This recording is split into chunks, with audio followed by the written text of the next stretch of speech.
стареющего вальса.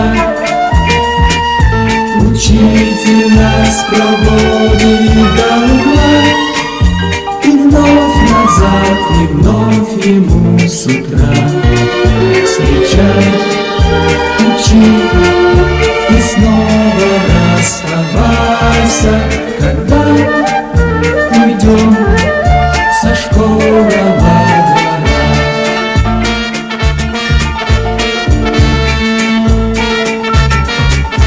Пройди по тихим школьным этажам, здесь прожито и понято немало.